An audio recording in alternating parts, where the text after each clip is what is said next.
Systems of equations, day 3. What do we see?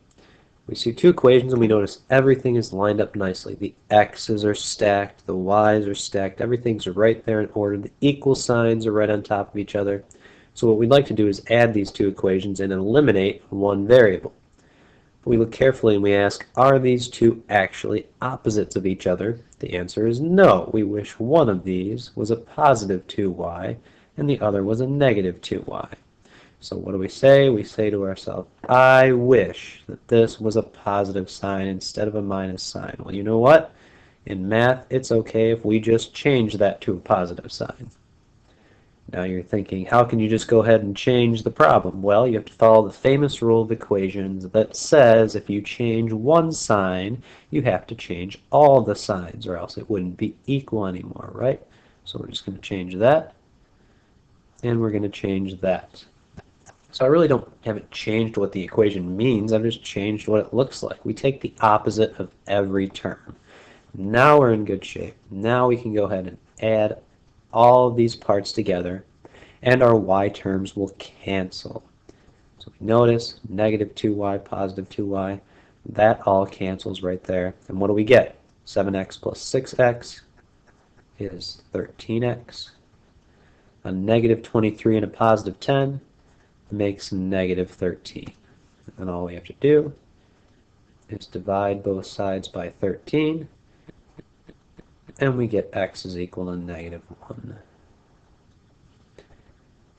Always looking for our second answer. Where can we put that negative 1? You have options. You can put it right in here for this x right there, or you can put it in for this x right here. So it's up to you which equation you pick. It doesn't really matter. I'll just pick the second equation. The numbers look a little smaller, 6 and 10 compared to 7 and 23. So this equation, we rewrite it. 6x plus 2y is equal to 10. And I'm going to take that negative 1 and replace it right there for that x. Our x will change to negative 1. So what we will see 6, and then x I stop, put some parentheses, write my negative 1 plus 2y is equal to 10. This is an equation we know how to solve. What do we do? 6 times negative 1, well that's just negative 6 plus 2y is equal to 10. Add 6 to both sides, plus 6 plus 6. We get 2y is equal to 16.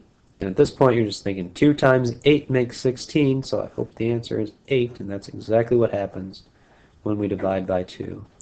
Y is equal to 8. Negative 1, comma 8. There's our solution. What else might happen on this third day of systems of equations? Well, you might have to rearrange the problem a little bit here. You might have to change one equation to look like the other so they're all lined up. We notice nothing is lined up here. The x's aren't lined up, the y's aren't lined up, the equal sign's not even close to lined up. So let's take this first equation right here and do a little algebra magic until everything looks how we want it. Just rewrite it. Negative 2 is equal to 7x minus y.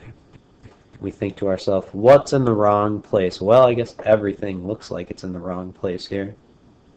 So I wish that negative 2 was over on this side, and I wish both of these terms, the 7x and the negative y, were over on this side.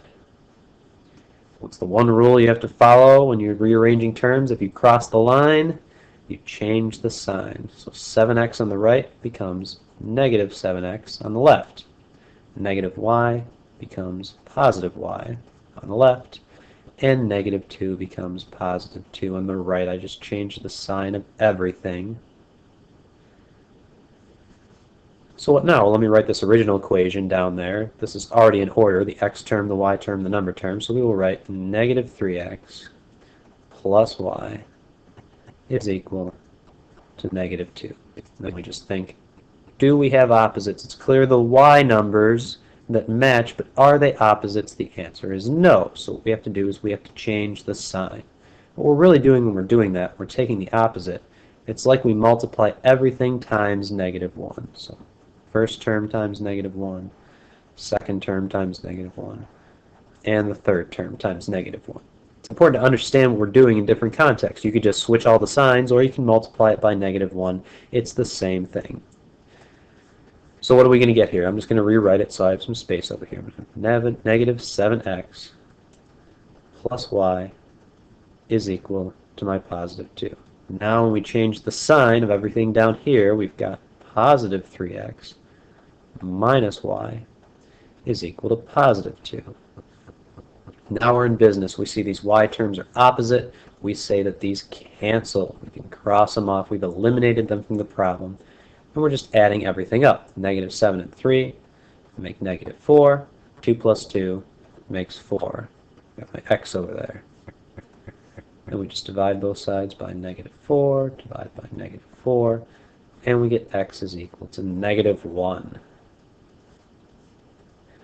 Where can I put that -1? You can put it anywhere you see an x. So you can put it over here where we started. You can put it there. Doesn't matter. You've got all these equations to choose from. It doesn't matter to me which one we choose. I will just choose this one right here. Feel free to choose any of those equations. You're going to get the same answer. So we write -3x plus y is equal to -2.